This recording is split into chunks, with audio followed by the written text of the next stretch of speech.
Hello, everyone. This is MMA Interesting Prospects podcast.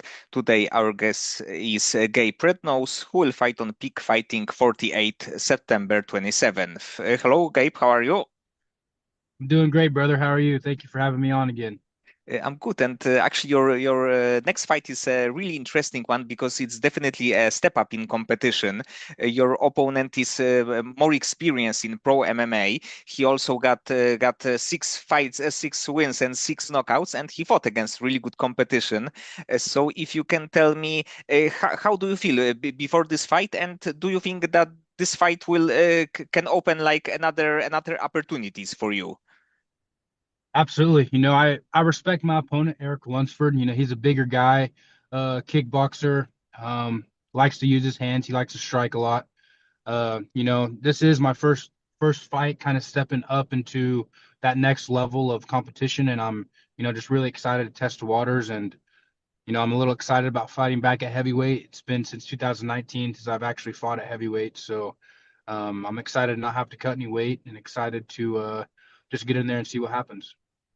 And actually, his losses was were only against really good fighters. It was like Juan Adams, even last fight, Josh Hawkett, who just was signed to the UFC. So if you can beat him, if you can finish him, because of course you like finishes, it definitely can put your name in top of the heavyweights or light heavyweights prospects. Yep, that's the goal.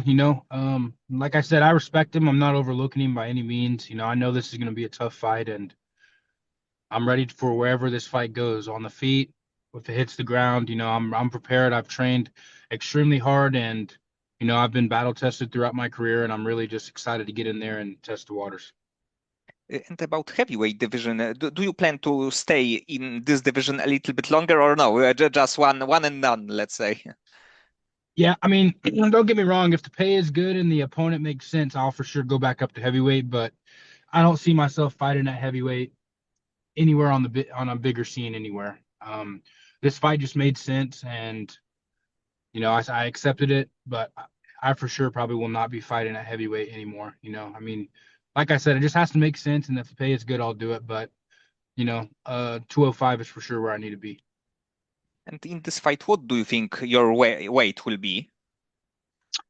Probably 235, maybe 240, but probably 235. So yes, probably of course you also have the like light heavyweight experience, and I believe that you mentioned that maybe in some future even middleweight would be like possible.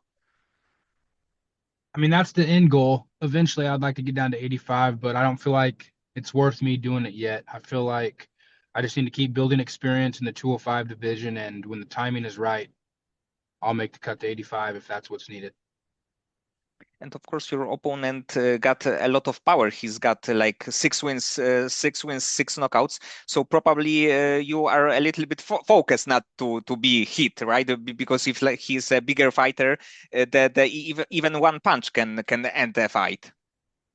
Of course, and I respect that. I respect his power coming into this, but I'm not going to shy away from it either because I know I have power as well. So, if it ends up us staying on the feet and trading, let's do it. I'm ready to see what happens. So, I'm not going to shy away from anything. I'm going to come in here and fight my fight like I always do. And, I'm probably going to end up putting this guy on his back and getting him out of there. But like I said, if something happens and let's say he stuffs my takedown, I'll have, like I always say, 20 more ready to go. So I'm ready to see what happens and excited to see where all this fight takes me.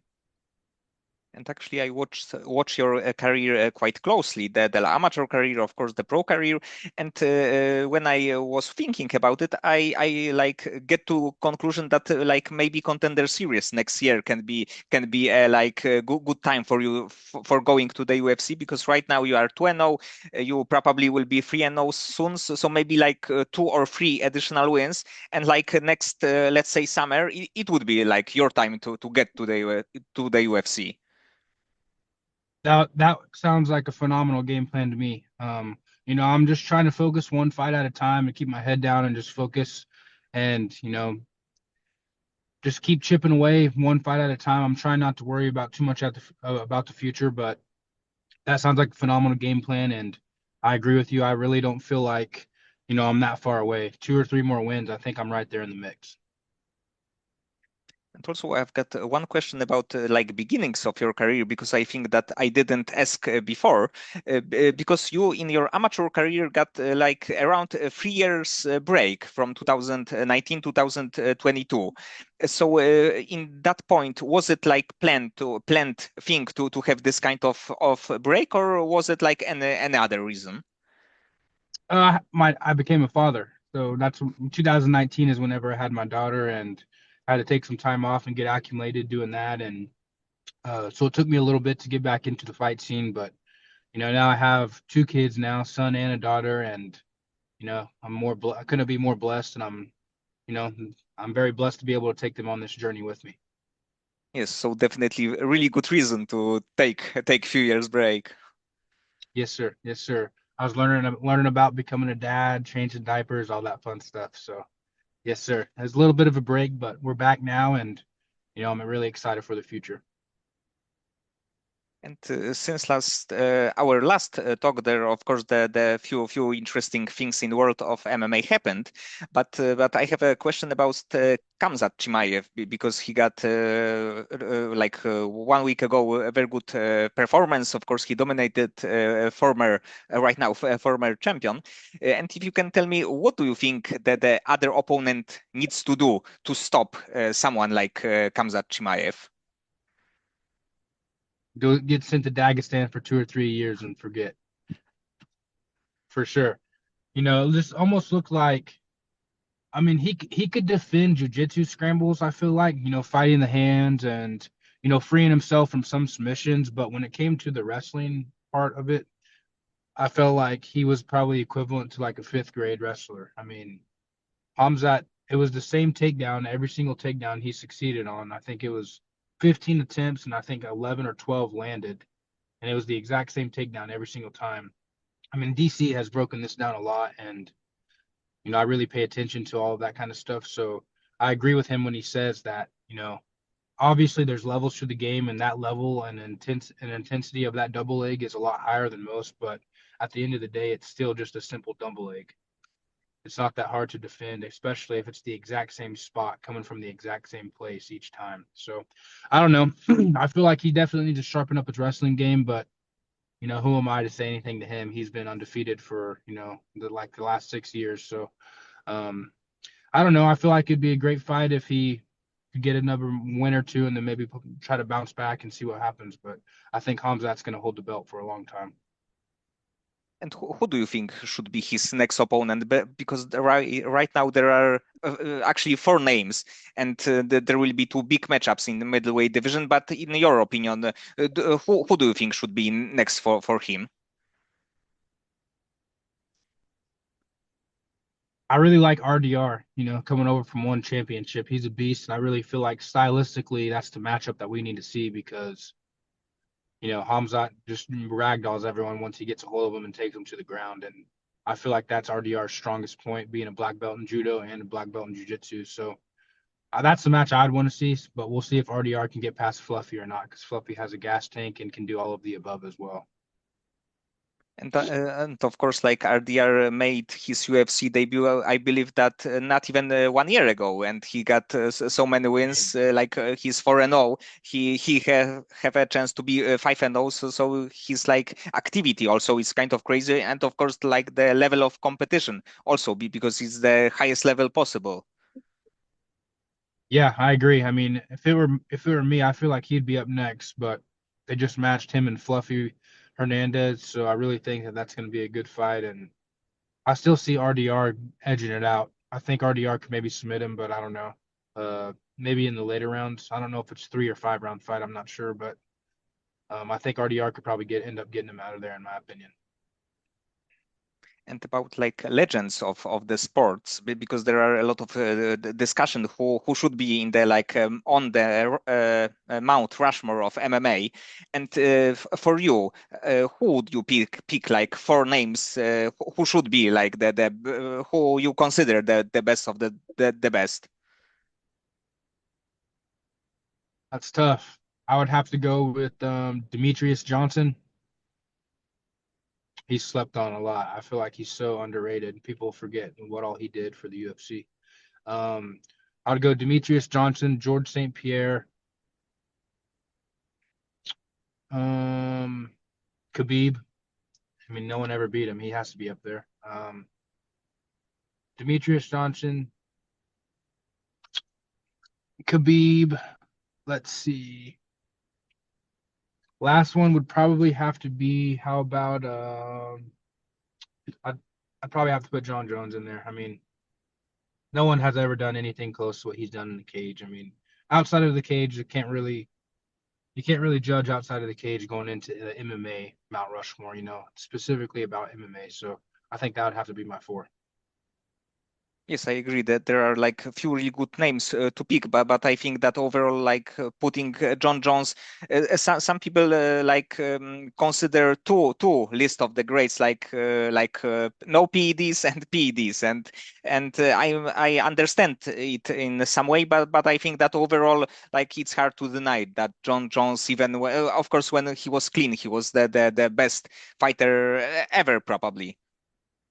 I agree 100%. I mean, he just has a talent and a gift that I don't think anyone else on this planet does.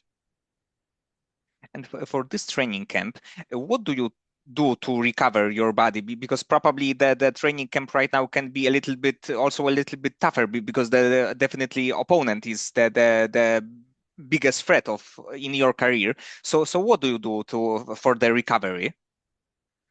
I do a lot of like active recovery. I go swimming or I do like hikes or rucks with my kids. We'll usually like on Saturdays I'll ruck. I'll put on like a 30-pound vest and I'll just we'll go on a walk and we'll go walk the dog trails with our dogs or whatever it may be and kind of active recovery there. Or I'll go swimming. I do a lot of ice baths and sauna sits, stuff like that.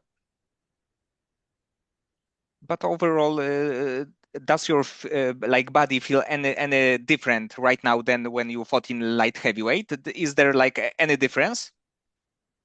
Um, I mean, I for sure feel heavier. I mean, by now, this time, if I was fighting that light heavyweight, I'd be way, way lighter already. So I'm just kind of getting used to carrying this little bit of extra weight with me into this deep of a camp, and just going through the motions and training as hard as I can, getting ready for this thing.